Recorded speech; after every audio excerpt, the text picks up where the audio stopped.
Sir, good morning, sir. Remedial student. Student Neuron Boy, together with the student Foxtrot. Today, we are citing 4 cardinal rules of gun safety, 7 fundamentals of marksmanship, standing position, move. First, 4 cardinal rules of gun safety. Number 1, go. Let the gun after exploded. Number 2, go.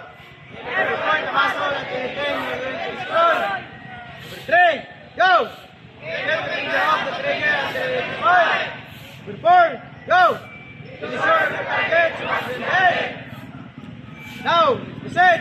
The 7 fundamentals of marksmanship. Number 1, go. Go, go. 3, go. Number 4, go. Number 5, go. Number 6, go. Number 7, go. Okay, done. Now, let's proceed to basic pistol exercise. Standing position. Move. Press command. With the dance command.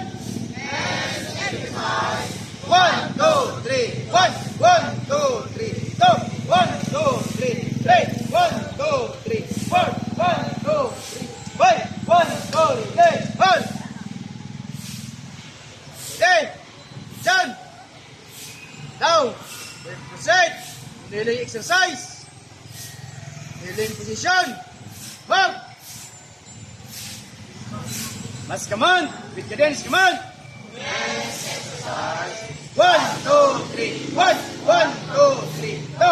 1, 2, 3, 3, 1, 2, 3, 4, 1, 2, 3, 5, 1, 2, 3, hold. Standing position. Move.